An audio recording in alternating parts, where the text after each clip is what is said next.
Mutiara Hikmah Official, menyingkap hikmah di balik sunnah.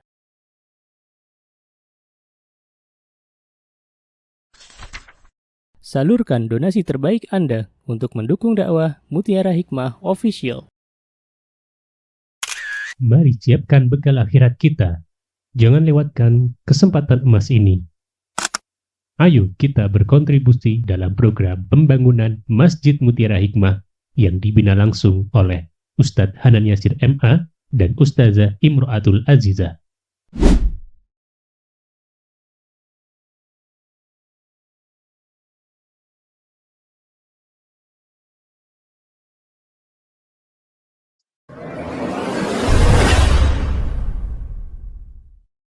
Baik teman-teman jamaah yang saya cintai karena Allah, hari ini kita akan mengambil dua pelajaran sekaligus insyaallah biidznillah ta'ala.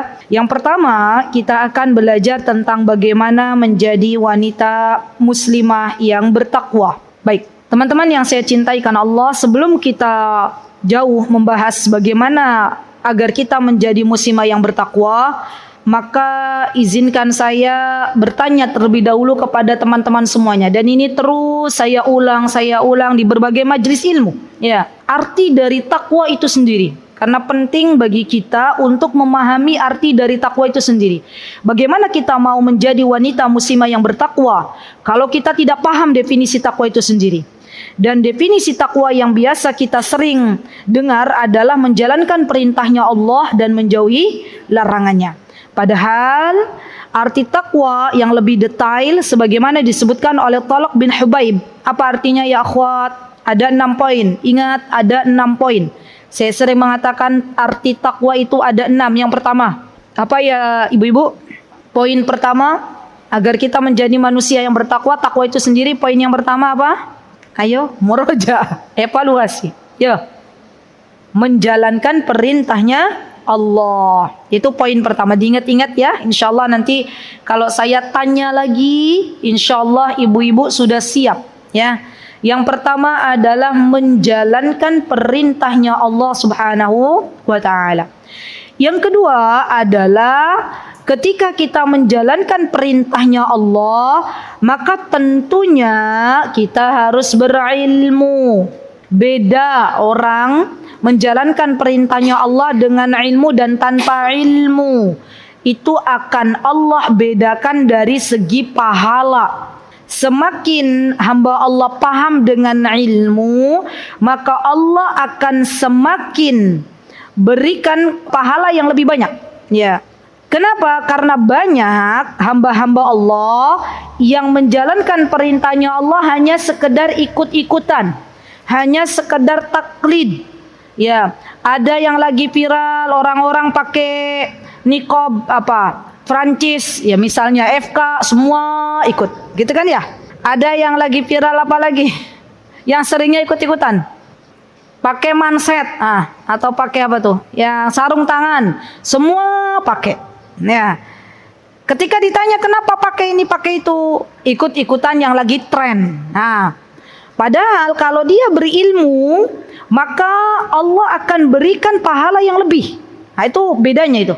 Ya.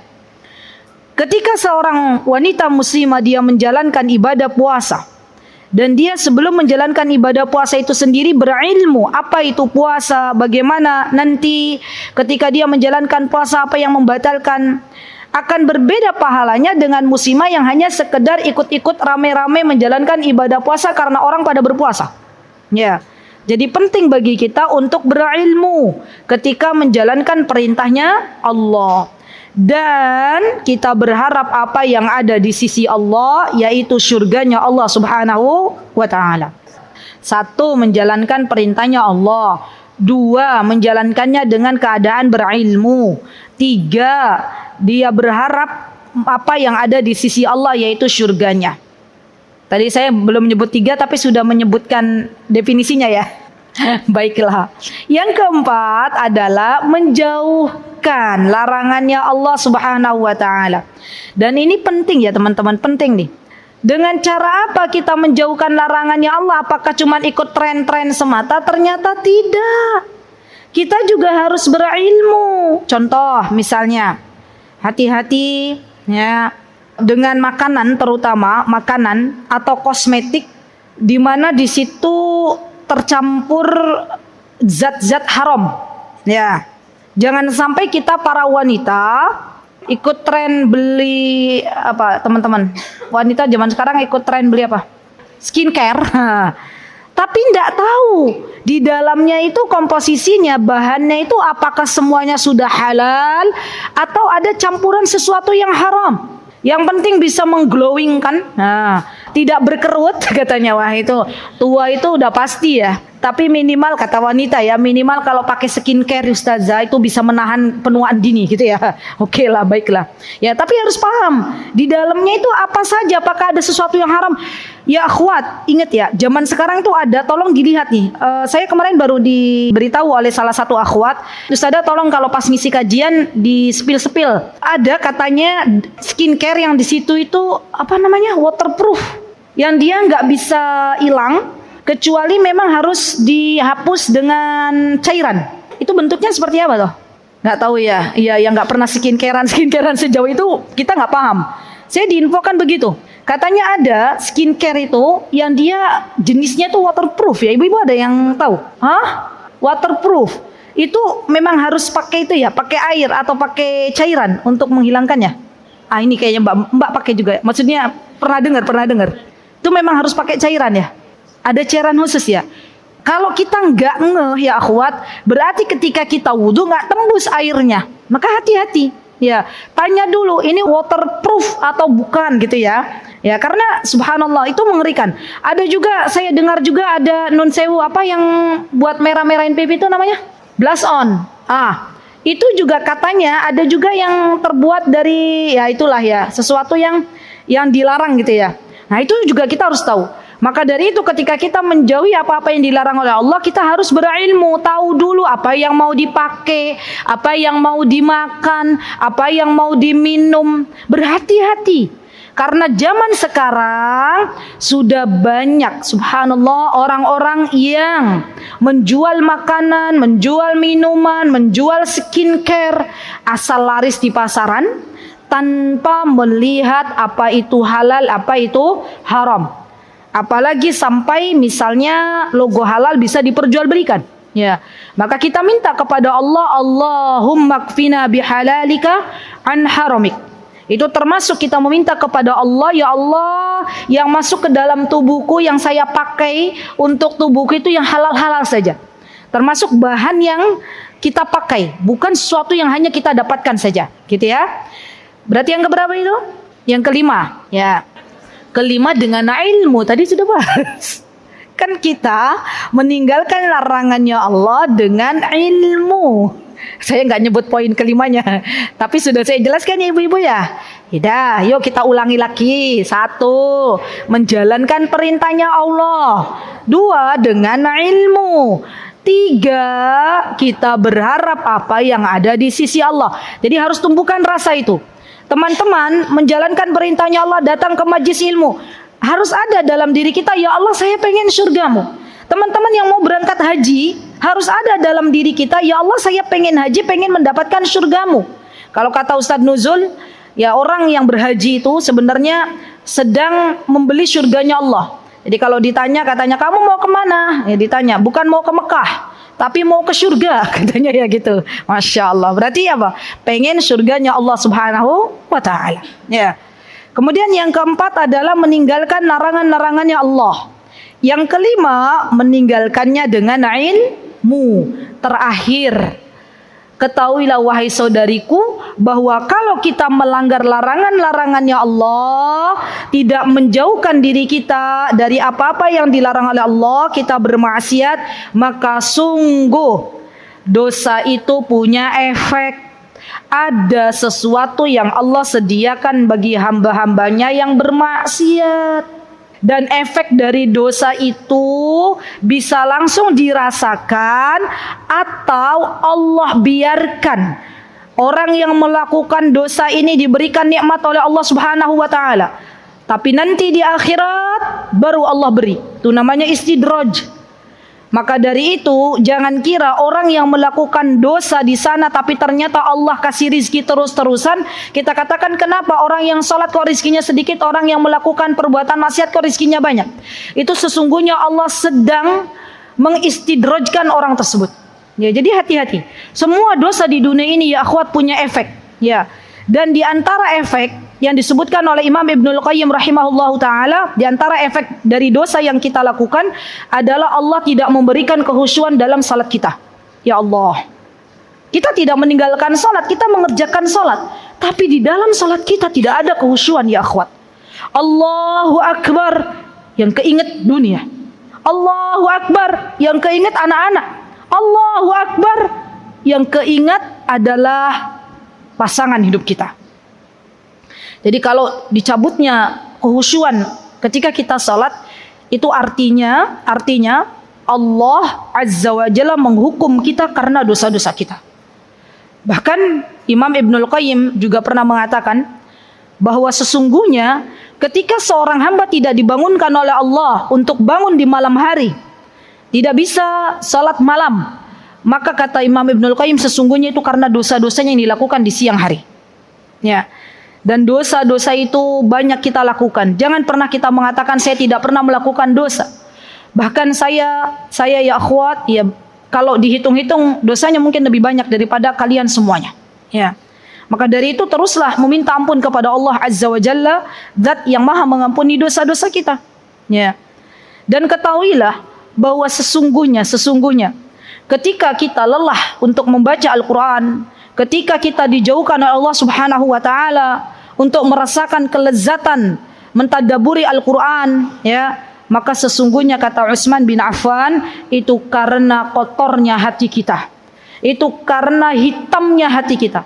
Dan tidaklah hati kita menghitam kecuali karena kita melakukan berbagai macam dosa. Dan akhirnya Allah Azza wa Jalla menitikkan noda-noda hitam di dalam hati kita. Nastaghfirullahi wa natubu ilaih. Ya, ngeri. Dan ini nasihat untuk diri saya terlebih dahulu. Kalau Allah itu sudah melupakan kita ya akhwat, wallahi itu adalah musibah. Kalau Allah membiarkan kita untuk tidak mendekat kepada Allah, ya, mengistidrajakan kita, maka itu musibah. Musibah terbesar di dunia ini manakala Allah berikan kepada seorang hamba musibah yang berkaitan dengan agamanya. Apabila ada di antara kita yang melakukan maksiat, melakukan dosa, tapi tidak takut kepada Allah, tapi tidak ingat kematian, maka sesungguhnya itu adalah musibah. Musibah yang berkaitan dengan apa? Musibah yang berkaitan dengan agama kita. Maka kita minta kepada Allah dengan doa-doa kita, ya muqallibal qulub, tsabbit qalbi ala dini. Semoga Allah Azza wa Jalla senantiasa menghidupkan hati-hati kita, dan semoga Allah Subhanahu wa taala mengampuni segala dosa-dosa kita. Amin Allahumma amin. Tolong arti takwa ini dijadikan PR, diingat-ingat ya.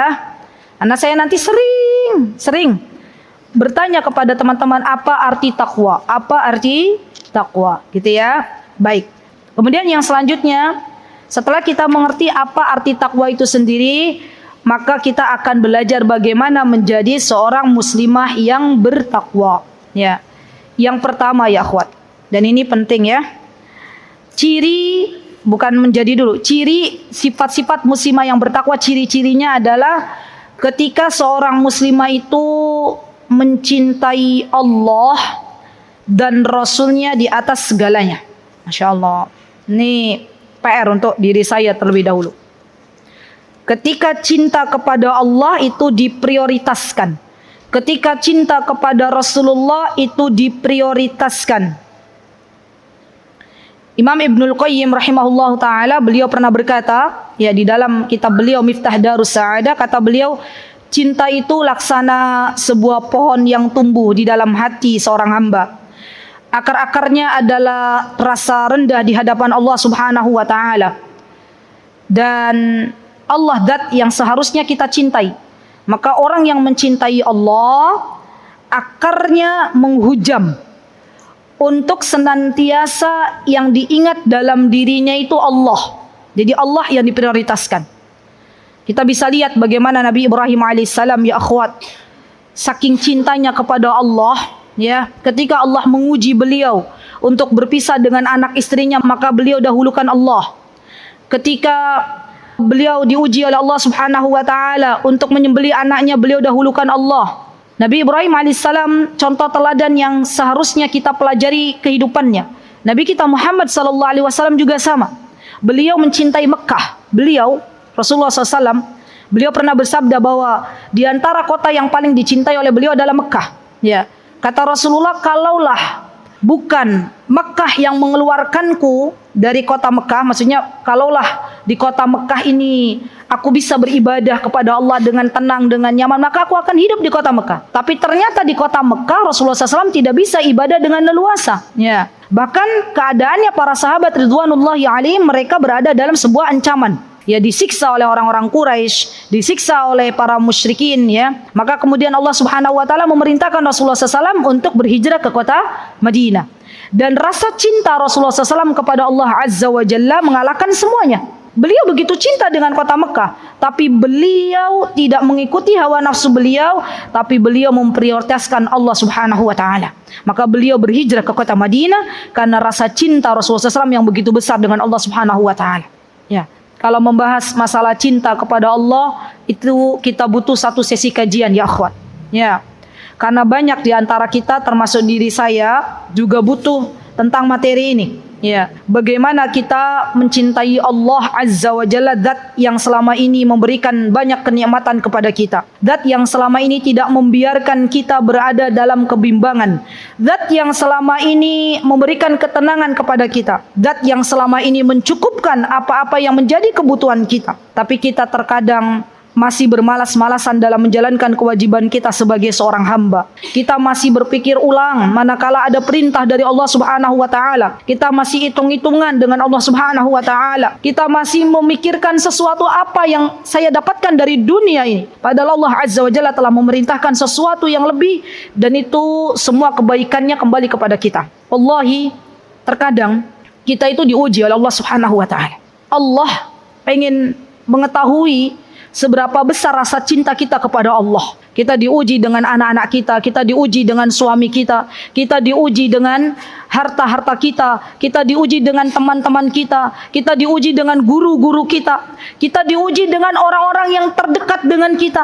Allah sedang menginginkan untuk kita kembali kepada Allah Subhanahu wa taala, tapi kita belum paham sinyal yang Allah berikan. Maka kita minta kepada Allah agar Allah menjadikan kita orang-orang yang mencintainya. Sebagaimana Rasulullah SAW berdoa, apa doanya?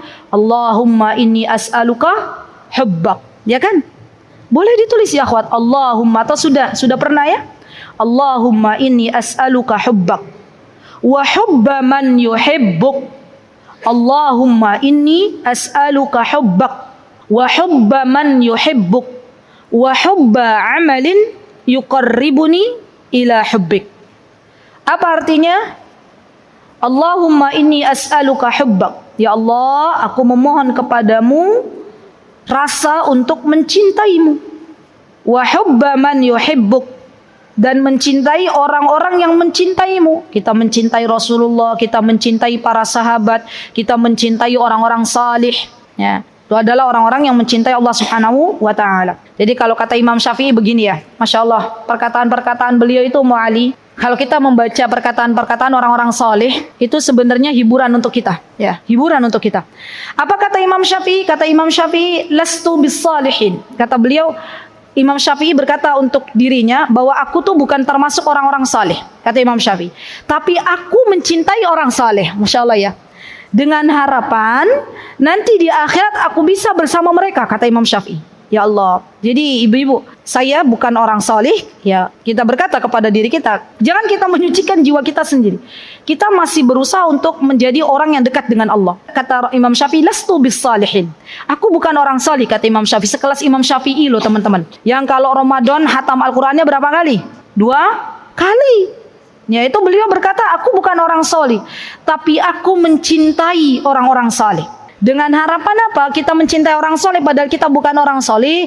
Dengan harapan nanti di akhirat kita bersama mereka. Ya, kita boleh ya akhwat, misalnya contoh, kita melihat seorang syekh ya yang beliau Masya Allah tawadu, yang beliau Masya Allah ketika memberikan nasihat masuk ke dalam hati kita biidnillahi ta'ala. Terus kita mencintainya karena Allah. Kita belum bertemu dengan beliau, tapi Allah tanamkan pada kita rasa cinta kepada beliau. Maka kita berkata kepada Allah Subhanahu wa taala, ya Allah, uhibbuhu fillah. Ya Allah, saya mencintai beliau karena Engkau. Saya mencintai beliau karena Masya Allah akhlaknya mulia, berbakti kepada orang tuanya luar biasa, tawadhu'nya luar biasa, ilmunya luas. Itu boleh. Ya. Walaupun dengan seorang syekh, ya boleh. Tapi kita mencintai beliau karena Allah, bukan karena yang lainnya. Ya. Nanti kita berdoa kepada Allah, semoga suatu hari kelak ketika beliau berada di dalam surganya Allah, Allah masukkan kita dengan beliau ke dalam surganya Allah. Allah akan berkata kepada kita, hai fulana, hai aziza, hai siapa lagi yang mau saya contohkan, hai ya Umma Farah, ya Umma Ali gitu ya, ya Umma Ibrahim, ya siapa lagi mau saya contohkan, ini mau masuk surga ini. ya Mbak siapa namanya? Mbak Silvi, Masya Allah. Katanya Allah, dulu engkau mencintai Syekh Fulan bin Fulan bin Fulan bin Fulana karena aku, kata Allah. Sekarang beliau sudah berada di surganya, kata Allah, apakah engkau ingin aku masukkan ke dalam surgaku, kata Allah. Maka kita mengatakan, bala ya Allah. Ya Allah, saya pengen bersama beliau dalam surgamu. Pengen tak kira-kira ya akhwat? Pengen. Maka cintailah orang-orang salih bukan karena dunianya, bukan karena sesuatunya, tapi karena Allah. Dan ingat ya, setiap orang manusia itu pernah melakukan kesalahan. Ya, pernah melakukan kesalahan. Maka ketika ada orang salih melakukan kesalahan dan dia bertaubat kepada Allah, maka kita sebagai orang yang bukan termasuk orang salih, kita mendoakannya. Karena banyak ya akhwat, banyak, nas'alullah as-salam. Banyak orang-orang salih itu diuji oleh Allah Subhanahu wa taala. Diuji, terkadang kesandung dengan dosa, kesandung dengan maksiat. Tapi Allah ingatkan kembali. Ya, Nabi Musa alaihissalam, Nabi Nuh alaihissalam, ya Nabi Ibrahim alaihissalam. Nabi Ibrahim pernah memintakan ampunan untuk ayahnya yang meninggal dalam keadaan kafir. Kemudian Allah tegur. Gimana? Ya, apakah kemudian Allah membiarkan Nabi Ibrahim senantiasa berada di dalam dosanya? Tidak. Nabi Musa alaihissalam pernah melakukan kesalahan, pengen meminta diperlihatkan Allah Subhanahu wa taala di dunia. Maka kemudian Allah tegur, ya, dan beliau kembali kepada jalan yang benar. Nabi Nuh alaihissalam mendoakan anaknya. Kemudian Allah tegur, wahai Nuh, sesungguhnya itu adalah amalan kejelekan dari amalan apa? Bukan anakmu. Maksudnya bukan sesuatu yang harusnya kamu minta, ya, tapi itu adalah amal jelek. Maka kemudian Nabi Nuh sadar dan Allah kembalikan Nabi Nuh ke jalan yang benar. Jadi ingat-ingat ya akhwat, jangan sampai kebencian kita melebihi rasa dari apa yang pernah kita dulu rasakan. Maksudnya ketika ada orang salih, ya orang-orang salih Masya Allah akhlaknya mulia, ya Masya Allah menyebarkan ilmu ke berbagai negara, kemudian kesandung sebuah kesalahan, maka setelah beliau melakukan kesalahan, Allah kembalikan ke jalan yang benar. Kita tahu beliau sudah bertaubat, bertaubatnya taubatan nasuha. Maka kita sebagai hamba Allah yang baik tidak kemudian menggoreng-goreng di sosial media. Ya, kan banyak orang-orang sekarang tahu kesalahannya orang solihnya sudah kembali ke jalan yang benar, tapi malah di apa bu? Digoreng-goreng, tahu digoreng-goreng, dibuka aibnya lagi, dikorek-korek kesalahannya yang pernah dilakukannya. Subhanallah, subhanallah. Maka kita meminta ampun kepada Allah Subhanahu wa taala. Jadi fitnah terbesar zaman sekarang itu adalah ketika seseorang terlalu berlebihan masuk ke dalam ranah kehidupan seseorang yang seharusnya tidak masuk ke dalamnya. Ya, ini nasihat untuk diri saya terlebih dahulu dan untuk teman-teman semuanya. Jangan sampai di dalam kehidupan kita waktu kita banyak tersita ya akhwat untuk mengurusi kehidupan orang lain. Ya, hidup kita saja waktu yang Allah berikan untuk mengurusi diri kita itu nggak cukup. Ya, maka mari bismillah kita sibukkan apa yang Allah Azza wa Jalla telah berikan kepada kita dan kita lihat kesalahan-kesalahan yang ada pada diri kita masing-masing. Ya, kalau sudah kita sibukkan diri kita masing-masing dengan dosa-dosa kita, maka sungguh tidak ada kesempatan bagi kita untuk melihat dosanya orang lain. Ya, semoga Allah Azza wa Jalla memberikan kepada kita keberkahan ilmu. Semoga Allah Subhanahu wa taala memberikan kepada kita keberkahan waktu. Semoga Allah Subhanahu wa taala memberikan kepada kita keberkahan usia, sehingga enggak habis usia kita hanya untuk mengurusi orang lain. Ya, baik. Nah, sudah kan tahu definisinya ya? Caranya gimana? Agar kita mencintai Allah, agar kita mencintai Rasulullah. Kata para ulama, ya bagaimana muslimah mendapatkan itu semuanya? Yang pertama adalah mentadabburi Al-Quran. Betul, itu saya setuju banget ya. Jadi yang namanya Al-Quran itu ya akhwat, bukan hanya dipelajari tajwidnya, bukan hanya dipelajari bagaimana cara membacanya yang benar. Betul, membaca Al-Quran dengan tajwid yang benar itu sangat dianjurkan. Tapi jangan sampai waktu kita habis, ingat ya, jangan sampai waktu kita habis hanya untuk belajar tajwid secara detail, tapi lupa untuk mentadabburi kalamullah, lupa untuk belajar apa isi kandungannya. Ya. Dan subhanallah, ketika Allah izinkan kami untuk masuk halaqah Al-Quran, ya, itu kan biasanya kita dengerin tuh para peserta lain yang membaca. Itu akan ada perbedaan bacaan orang-orang yang dia tahu maknanya dengan yang belum paham maknanya dari membaca Al-Quran itu sendiri. Ketika kita tahu tadabbur makna Al-Quran, ya, maka kita biiznillah ta'ala akan khusyuk dalam membaca Al-Quran. Sebaliknya ketika kita belum mentadaburi Al-Quran, maka yang ada bacaan Al-Quran kita lempeng terus. Ya, intonasinya itu lurus terus. Pernah kita begitu, Bu? Banyak yang begini. Ya. Jadi tugas kita diantaranya setiap hari tolong ditulis ya akhwat. Manajemen waktu kita, di dalam manajemen waktu kita setiap hari itu tuliskan ada waktu untuk tadabbur Al-Quran. Tadabbur wal amal. Apa Ummu Ibrahim? Bahasa Indonesianya apa tuh? Buku Al-Quran yang kalau bahasa Arabnya kan tadabbur Al-Quran wal amal. Bahasa Indonesianya apa? Al-Quran warna merah itu? Apa Ummu Ali? Nanti ini aja deh di share di grup KUY ya. Nah, itu bagus tuh. Berapa jilid kalau bahasa Indonesianya? 3. Antum punya 3 jilid. 3 jilid. Nanti tolong di share di grup KUY ya. Ummu Farah ada grup KUY kan? Nah, di share ya. Atau teman-teman juga boleh loh saling meminjamkan, misalnya. Kan ada 3 jilid tuh. 1 jilid pas lagi dibaca. Terus nanti di KUY ibu-ibu yang mau pinjam tapi dengan syarat dijaga, dirawat sepekan ini. Mbok pengen nyoba dulu sebelum beli gitu loh. Pengen lihat gimana sih isinya. Boleh, silahkan. Free. Boleh pinjam jilid 2 dan jilid 3-nya, silakan. Tapi nanti sepekan dikembalikan. Itu kan Masya Allah kan. Jadi kita bisa belajar dari tadabbur Al-Quran itu. Apa Mbak Ika namanya Mbak Ika? Al-Quran aplikatif. Al-Quran aplikatif gitu ya. Saya taunya sampulnya kalau bahasa Arabnya merah, bahasa Indonesia merah juga. Apa beda-beda? Beda-beda ya. Nanti di-share lah di KUJ ya, insyaallah. Siap-siap ibu-ibu kalau ada yang sudah punya, terus berbagi, siapa yang mau baca, saya mau baca gitu ya. Ya. Jangan sepekan ding ya. 2 pekan lah ya. Pas kajian KUY nanti dikembalikan. Wah, boleh gitu ya, Masya Allah. Siap-siap Mbak Ika nanti share 2 jilid yang nggak dibaca ya, untuk dibaca oleh teman-teman. Baik. Yang kedua ibu-ibu, bagaimana caranya? Di antaranya adalah memperbanyak ibadah-ibadah yang wajib dan setelahnya yang sunnah.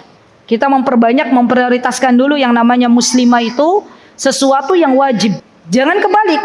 Kita prioritaskan sesuatu yang sunnah tapi yang wajib kita tinggalkan. Penting ini. Dan ini ujian bagi kita ya akhwat. Ya. Terkadang Allah ingin melihat seberapa besar bakti kita kepada suami kita. Ya. Caranya bagaimana? Caranya kita diuji oleh Allah dengan diberikan gangguan oleh syaitan. Kata syaitan, kamu harus memperbanyak ibadah sunnah gitu ya. Ibadah sunnah bisa memasukkanmu ke dalam surga ya. Tapi ternyata di sisi lain, wal'iyadzubillah, kita menjadi istri yang durhaka kepada suami ya. Padahal menjalankan perintah untuk mentaati suami kita itu harusnya lebih kita prioritaskan daripada kita menjalankan ibadah-ibadah sunnah ya. Ini harus diperjelas lagi. Kenapa? Karena ada akhwat yang cerita ke saya, rasanya sedih sekali. Kalau pas pengen puasa Senin Kamis tapi suaminya belum mengizinkan. Ya, saya bilang subhanallah, enggak usah bersedih, masih ada ibadah-ibadah sunnah lainnya, ya kan? Kenapa? Karena setiap orang itu akan dibukakan pintu amal solih berbeda-beda. Suaminya panjenengan belum Allah bukakan untuk beribadah puasa sunnah. Tapi suaminya panjenengan, Masya Allah, Allah berikan amalan, ya Masya Allah, misalnya mencari nafkah dengan cara yang baik, dengan cara yang halal. Dan itu merupakan amal solih bagi beliau, karena nanti beliau infakkan hartanya untuk keluarganya. Ya. Jadi berbakti kepada suami kita itu lebih kita utamakan daripada menjalankan ibadah sunnah. Ya, baik. Yang ketiga, memperbanyak berzikir kepada Allah Azza wa Jalla. Nah, ini penting nih. Dan berzikir kepada Allah itu bukan hanya di dalam hati, tapi juga disertai dengan lisan. Ya. Jadi pernah juga ada jamaah tanya ke saya, Ustazah, saya tuh pernah ikut pengajian salah satu ustadz, katanya.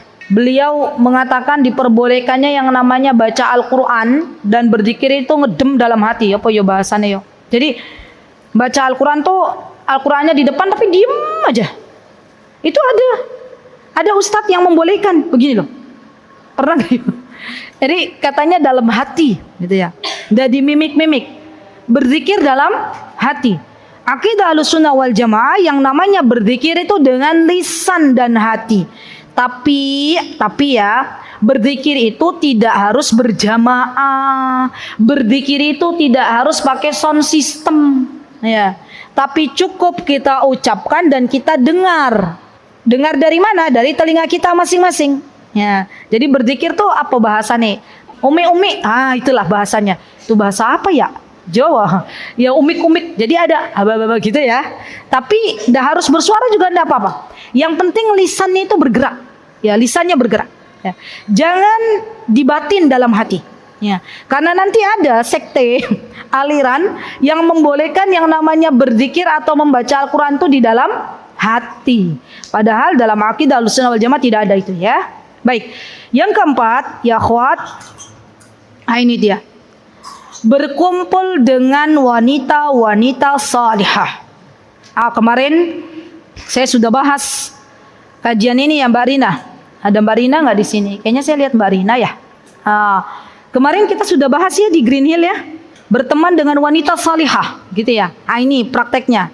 Agar kita menjadi muslimah yang bertakwa, yang mencintai Allah dan Rasulnya, maka dalam kehidupan kita selektiflah dalam memilih teman.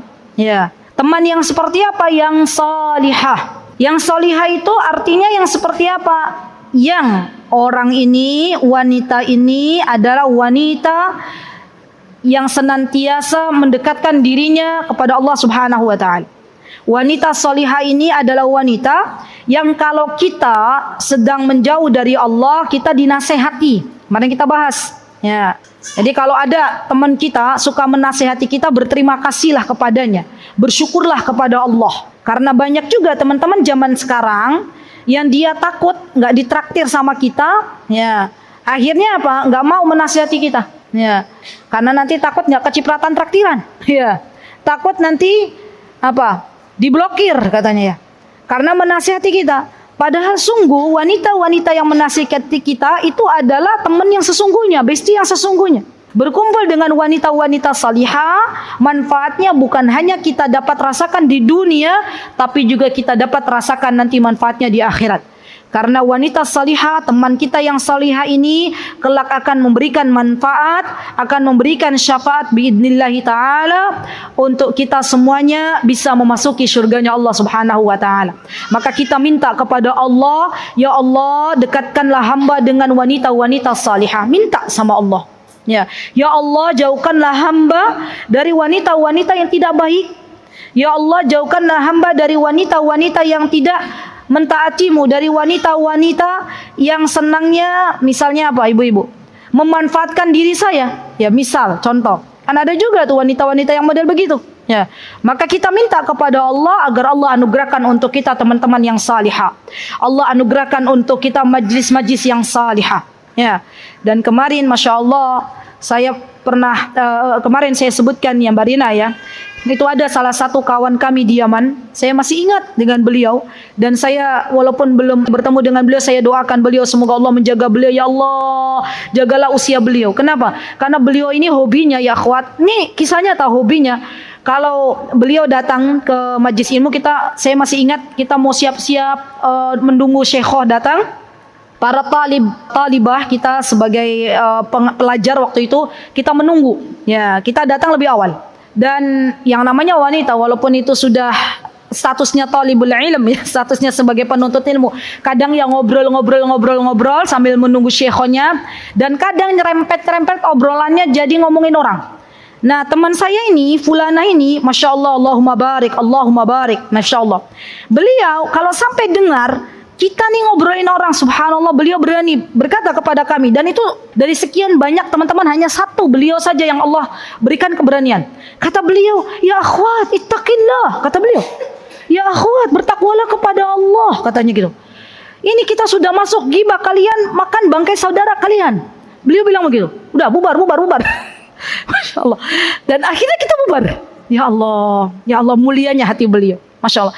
Bahkan ya mungkin saya pun belum berani seperti beliau. Iya nggak ibu-ibu? Zaman sekarang kalau ada model beliau di Indonesia nih, ya lagi ada majlis ghibah terus dia datang, ittaqillah gitu ya. Bubar, kalian sedang memakan bangkai saudara kalian. Kira-kira orang ini disebelin atau dicintai? Hah? Diapain ibu-ibu? Disebelin. Nanti di majlisnya, siap-siap, ada fulana mau datang, sudah bubar gitu ya. Dianya belum masuk majelis, sudah pasang kuda-kuda. Udah bubar, tapi kan Masya Allah ya. Masya Allah. Dan itu saya cuma punya satu gitu loh, wanita yang begitu. Subhanallah ya, semoga nanti ada di antara jamaah yang begitu. Oh enggak, kemarin ada ya Mbak Rina ya. Saya dapat info tuh di Green Hill, katanya ada wanita model begitu. Ya cari tahu lah wanitanya siapa ya. Dan doakan semoga Allah menjaga beliau. Ya, karena wanita ini langka ibu-ibu. Wanita model begini ini langka. Ya, baik. Yang terakhir, yang keberapa? Yang kelima ya. Yang kelima kan ya. Bagaimana cara kita mencintai Allah agar kita menjadi wanita muslimah yang bertakwa adalah dengan memuliakan syariat Islam.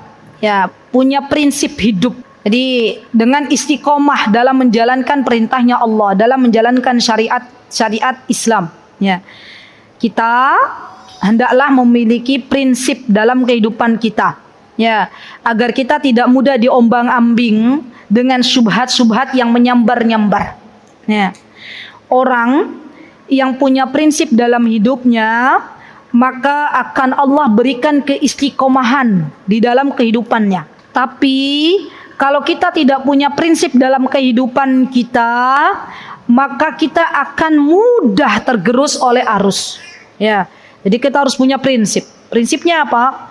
Prinsipnya yang penting Allah ridho. Itu prinsip. Ya. Jadi kalau ada sesuatu yang menyalahi perintahnya Allah, kita katakan, maaf, saya belum bisa. Saya pernah bertemu dengan wanita begitu. Ya, Masya Allah, di Indonesia. Jadi beliau tuh berapa kali, kata beliau, cerita ke saya, Ustazah, saya tuh berapa kali diajak sama teman-teman saya tuh untuk kongko-kongko, apa biasanya? Jalan-jalan ke luar kota, pas liburan, tapi nggak sama suaminya. Ya. Beliau berprinsip dalam hidup beliau, aku keluar kota harus sama suamiku. Aku keluar kota harus sama mahramku, kata beliau. Saya punya prinsip itu, Ustazah. Makanya kalau ada teman-teman saya yang mengajak, ayo jalan-jalan kemana, keluar kota. Ya, mau jalan-jalan sama besti-bestinya, kata beliau, alhamdulillah. Ya, Allah berikan kekuatan kepada saya, maaf saya nggak ikut, gitu ya. Masya Allah. Ya, coba kalau Allah belum berikan keistiqomahan itu, pasti kita akan mengatakan apa? Ya, ikut, gitu ya. Kenapa? Karena nanti kalau nggak ikut, kita dijauhi oleh teman-teman kita. Ya, kita itu kan hidup kadang itu ya Bu ya, PR-nya ya. Bagaimana penilaian orang terhadap kita. Tapi kita lupa bagaimana penilaian Allah terhadap kita. Nas'alullah as-salama. Semoga Allah memberikan kepada kita keselamatan. Baik. Kemudian poin yang selanjutnya ibu-ibu, agar kita menjadi wanita muslimah yang bertakwa, sifat-sifatnya adalah senantiasa merasa diawasi oleh Allah. Ini adalah sifat muslimah yang bertakwa. Ya Allah, ini juga sifat muraqabah. Ya, ini juga PR untuk kita semuanya. Dan sifat muraqabatullah ini ya akhwat, harus kita tanamkan pada diri anak-anak kita. Ya, jadi saya pikir-pikir ya, sebanyak apapun nasihat yang kita berikan untuk anak-anak kita, intinya itu adalah, wahai anakku, ingatlah bahwa apa yang kau ucapkan Allah Maha mendengar. Apa yang kau lakukan Allah Maha melihat. Sudah itu. Iya nggak ibu-ibu? Ibu-ibu mau nasihatin, nah hati-hati di jalan ya nak ya, jangan bermaksiat, jangan berpacaran, nah jangan ngegim ya nak. Intinya kan dua itu. Ingat Allah melihatmu, ingat Allah mendengarmu, gitu nggak sih ibu-ibu? Ya, maka yuk disonding yuk, mulai sekarang. Ya, nah ingat ya nak ya, Allah melihatmu. Nah ingat ya nak ya, Allah mendengarmu. Ya. Kita berharap kepada Allah semoga dengan modal itu Allah akan mengingatkan anak-anak kita ketika mereka akan melakukan maksiat tanpa kita melihatnya. Ya. Jadi ada rasa gitu loh dalam diri anak kita itu, oh ibuku, ayahku nggak melihat aku tapi Allah melihatku. Ya. Dan itu butuh sounding yang terus ibu-ibu. Ya. Kalau anak-anak kita mau berangkat menuntut ilmu, nak ibu ridho kamu menuntut ilmu. Ingat ya nak, nasihat ibu. Apapun yang kamu lakukan, Allah melihatmu. Apapun yang kamu dengar, Allah mendengarmu. Gitu loh. Apapun yang kamu ucapkan, Allah mendengarmu. Ya. Jadi ini nasihat untuk diri saya juga punya anak-anak. Ya, makanya kita berdoa kepada Allah, ya Allah, semoga kita dikuatkan oleh Allah untuk membimbing anak-anak kita di zaman dimana subhanallah, ya, syubhat menyambar-nyambar. Titipkan anak-anak kita kepada Allah Subhanahu wa ta'ala. Jadi muraqabah ini juga butuh waktu satu sesi kajian. Ya, baik. Kemudian yang ketiga ya akhwat, di antara sifat wanita yang bertakwa, poin besarnya kan yang pertama adalah mencintai Allah dan Rasulnya. Yang kedua adalah adanya rasa diawasi oleh Allah, gitu kan ya. Poin yang selanjutnya adalah di antara sifat wanita yang bertakwa adalah dia mampu untuk mengalahkan hawa nafsunya. Dia mampu untuk mengalahkan hawa nafsunya. Seorang wanita yang bertakwa, dia berusaha untuk menundukkan hawa nafsunya. Subhanallah. Berjuang untuk mengalahkan hawa nafsunya. Karena nafsu itu sendiri ya akhwat ada yang sifatnya buruk. Ya. Sampai-sampai Allah Subhanahu wa taala mengingatkan kita bahwa di antara nafsu itu la ammaratum bisu. Ya. Memerintahkan kita untuk berbuat kejelekan. Itu nafsu kita. Ya. Bahkan kita pernah nggak sih ibu-ibu dalam kehidupan kita mau melakukan maksiat, ya hati kita tuh berbicara dulu, nggak langsung melakukan gitu loh. Masih ada alarm. Kamu melakukan maksiat itu apa kamu nggak takut kalau Allah mengadabmu, menjadikan anak-anakmu juga seperti kamu? Ya, pernah nggak ada bisikan itu ibu-ibu? Ya, misalnya ada seorang wanita pengen berzina. Di depannya sudah ada kesempatan untuk berzina, kemudian Allah ingatkan, ya, apakah kamu nggak takut nanti kalau Allah mengadabmu, kalau Allah menjadikan anak-anakmu juga sepertimu sebagai penzina waliyadzubillah, ya, maka ada rasa kretek, apa bahasanya, kretek ya dalam hati ya. Ada rasa kita berjuang pengen mengalahkan hawa nafsu. A'udzubillahi minasyaitonir rajim. Itu mengalahkan hawa nafsu. Ada orang pengen berhaji, pengen berumroh, tiba-tiba nafsunya berkata, nggak usah berhaji, nggak usah berumroh. Mending uangmu kamu belikan rumah, kamu belikan kendaraan. Itu kan nafsu kita. Kemudian kita mengatakan, ya Allah, a'udzubillahi minasyaitonirrajim. Gitu kan ya? Ya Allah, jauhkan dari godaan-godaan syaitan. Karena banyak ibu-ibu, orang tidak melakukan berbagai macam ketaatan. Kenapa? Karena dia kalah dengan hawa nafsunya. Ya. Jangan jauh-jauh ya. Kita kalau malam nyetel alarm kita bunyi, itu kita berjuang mengambil air wudhu atau matikan alarm? Hah? Gitu kan ya?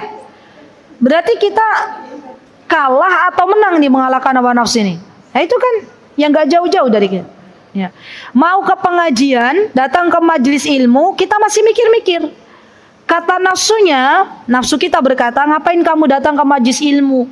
Datang ke majelis ilmu kamu nggak dapat cuan, ya, kamu nggak dapat untung, ya. Kemudian hatinya berkata, datang, itu taman surga, kamu ngecas, hatimu harus dicas, harus dikasih makanan yang bergizi, gitu nggak? Jadi antara datang atau tidak, pernah nggak ibu-ibu begitu? Sering. Saya bilang pernah nggak, katanya sering. Ya, maka kalau ada bisikan seperti itu, minta pertolongan sama Allah. Wallahi minta pertolongan sama Allah. Ya, kita minta sama Allah, ya Allah, jauhkan hamba dari godaan syaitan. Kita berkata, a'udzubillahi minasyaitonir rajim. Itu godaan syaitan. Ya. Dan kita minta kepada Allah, asta'inu bika ya Allah. Ya Allah, hamba minta kekuatan, hamba minta pertolongan darimu. Masya Allah ya, dicoba. Nanti Allah tuh kasih ke kita kekuatan. Betul. Ya. Jadi kalau misalnya ya ibu-ibu, saya juga pernah merasakan, terutama yang habis haid itu. Habis haid, habis menstruasi kan, terus suci tuh. Itu tuh kan kadang ada rasa-rasa gimana ya? Down dulu gitu ya. Rasa-rasa kita tuh pengennya mager gitu kan ya. Dan itu perlu kita minta tolong sama Allah. Maka di antara tips yang kadang saya lakukan adalah saya katakan pada diri saya, ya Aziza, ingat kematian itu di belakangmu, gitu ya. Kamu udah siap belum sih bekalnya, gitu ya. Ya Allah, terus itu yang akhirnya ya Allah asta'inu bika ya Rabb. Ya Allah, aku minta tolong kepadamu ya Allah. Ya Allah, tolonglah hamba ya Allah. Ya. Dan biiznillahi ta'ala Allah berikan kekuatan. Ya, makanya kita banyak-banyak minta tolong sama Allah. Banyak berzikir la haula wala quwata illa billah. Ya, maka Allah akan berikan pertolongannya, Allah akan berikan kekuatannya. Baik, satu lagi ya akhwat, bahwa di antara sifat-sifat muslimah ya, tidak mengikuti langkah-langkah syaitan. Ini nih, kayaknya satu pembahasan sendiri nih, tidak mengikuti langkah-langkah syaitan. Karena memang syaitanir rajim dalam menggoda anak Bani Adam itu tidak langsung to the point. Ya, dia ngerti basa-basi. Ya, itu syaitan tuh kerjanya begitu. Ya. Dan Allah Subhanahu wa taala meminta kepada kita, kalau kita diganggu oleh syaitan, maka kita meminta perlindungan kepada Allah. Apa kata Allah? Boleh dibuka teman-teman surah Fussilat ayat 36. Kalau kita diganggu oleh syaitan, ya, maka kata Allah berfirman dalam surah Fussilat ayat 36, kata Allah, A'udzu billahi minasyaitonir rajim. Wa imma yanzaghannaka minasyaitani nazghun fasta'idz billah innahu huwas samiul alim. Kalau syaitan mengganggumu dengan suatu gangguan step by step, setan itu mengganggu anak Bani Adam, maka kata Allah, mohonlah perlindungan kepada Allah. Sesungguhnya Allah zat yang maha mendengar lagi maha mengetahui. Dan syaitan itu ya akhwat, ya bermacam-macam karakternya. Syaitanir rajim, ya. Syaitan yang mengganggu orang belum berilmu dan syaitan yang mengganggu orang berilmu tuh beda setannya. Ya. Setan yang mengganggu orang yang belum berilmu tuh biasanya diganggu apa sih teman-teman? Diganggu caranya bagaimana? Disodorkan tahta, harta dan wanita. Itu tiga itu, apalagi laki-laki. Laki-laki di antara gangguan yang diberikan oleh setan itu tahta, harta dan wanita. Ya, bagi orang-orang yang belum berilmu tuh tiga itu. Ya, diganggu oleh setan jabatan. Diganggu oleh setan dengan diiming-imingi wanita. Diganggu oleh setan dengan diiming-imingi harta yang banyak. Ya. Orang yang berilmu sudah bukan itu gangguannya, karena dia paham. Hartanya pengen harta yang halal. Dia paham jabatan itu sesuatu yang memang tidak dibutuhkan dalam hidupnya. Validasi juga sesuatu yang tidak lagi dibutuhkan di dalam hidupnya. Untuk apa divalidasi? Itu kan ya? Untuk apa kita pengen mendapatkan pujian manusia? Tapi orang yang berilmu itu digoda oleh Allah. Ya ini, tolong catat baik-baik. Dengan adanya rasa ujub dalam dirinya, ya Allah. Ini yang paling mengerikan. Nas'alullah as-salama. Maka kita berdoa kepada Allah, Allahumma inni a'udzubika minal ujub. Ya, Allahumma inni a'udzubika minal jubni, ya, wal bukhl, dari rasa khianat, ya. Dan kita meminta kepada Allah agar Allah Azza wa Jalla jauhkan kesombongan ada pada diri kita masing-masing. Ya Allah, kami memohon kepada Engkau perlindungan, semoga kita semuanya dijauhkan dari rasa sombong. Karena syaitan itu akan mengganggu anak Bani Adam yang sudah berilmu dengan menyusupkan rasa ujub, Menyusupkan rasa, kamu itu lebih baik dari fulana. Yang fulana itu belum duduk di majelis ilmu. Kamu lebih baik dari fulana. Sudah rajin salat, sudah rajin puasa Daud daripada fulana, ya. Kerjaannya nggak pernah puasa sunnah. Itu sifat ujub. Ya. Ujub dengan amal salih yang dilakukan oleh dirinya itu sesuatu yang tercela. Apa yang harus kita lakukan ya akhwat? Kalau kita beramal salih, kata para ulama, banyak-banyak berdoa kepada Allah. Rabbana taqabbal minna, Rabbana taqabbal minna. Ya Allah, hamba memohon, kami memohon agar Engkau menerima segenap amal ibadah kami. Kenapa? Karena amal soleh yang kita lakukan belum tentu diterima di sisi Allah. Ya, jadi kita banyak-banyak berdoa. Rabbana taqabbal minna, Rabbana taqabbal minna, innaka antas samiul alim, wa tub alaina innaka antat tawwabur rahim. Ya, terus saja. Para sahabat berapa bulan mereka berdoa begitu? 6 bulan setelah Ramadan. Ya, jadi 6 bulan tuh doanya itu aja. Doa yang sering dipanjatkan, Rabbana taqabbal minna, Rabbana taqabbal minna. Ibu-ibu, saya pernah bercerita nggak? Waktu suami pernah melihat ada hamba Allah yang Allah berikan keterbatasan dalam melihat, tuh tawaf di lantai 2 Masjidil Haram. Terus pakai tongkat gitu ya, sendirian beliau. Terus beliau mimik-mimik berdoa, tapi rada kenceng dikit. Terus saya bilang ke suami, ke Ustadz Hanan, ke beliau, Bi, tolong dong tuh dideketin gitu, maksudnya khawatir orang itu nanti melipir-melipir ke arah bukan area tawaf ya.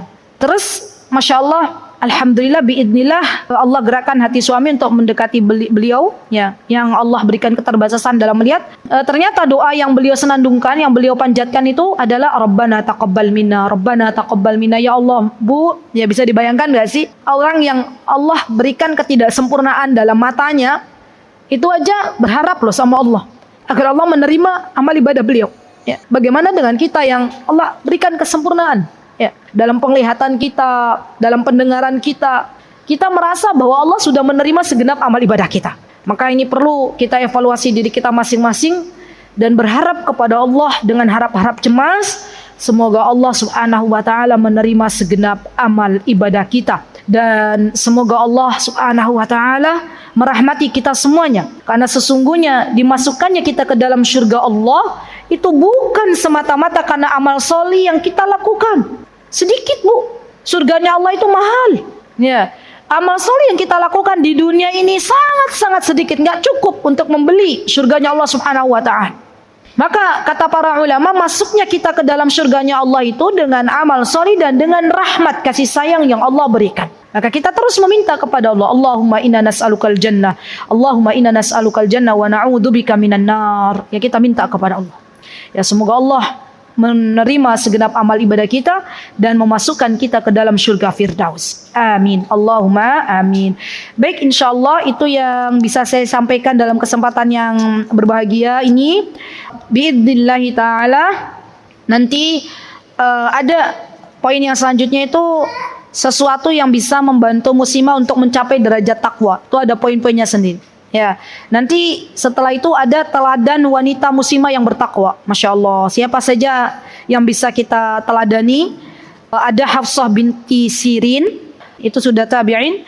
Dan ada Amrah binti Abdurrahman, ada Mu'adzah binti Abdullah, ada Ummu Darda As-Sughra, ada putrinya Imam Malik bin Anas, ada budak wanitanya Imam Malik, ada Ummu Ali Taqiyah, ada Fatimah bin Ad-Daqiq, ada Ummu Khair. Ya, semoga nanti kita bisa belajar wanita-wanita yang salihah ini. Ya. Dan ini wanitanya berbeda dengan para sahabiyah. Ya, kalau kita belajar Ummahatul Mukminin sudah pernah. Kita belajar para sahabiyah juga sudah pernah. Semoga Allah berikan usia kepada kita, usia yang barakah, sehingga kita bisa meneladani wanita-wanita muslimah yang bertakwa, dan semoga Allah jadikan kita semuanya wanita-wanita muslimah yang bertakwa kepada Allah Subhanahu wa Ta'ala. Mutiara Hikmah Official, menyingkap hikmah di balik sunnah.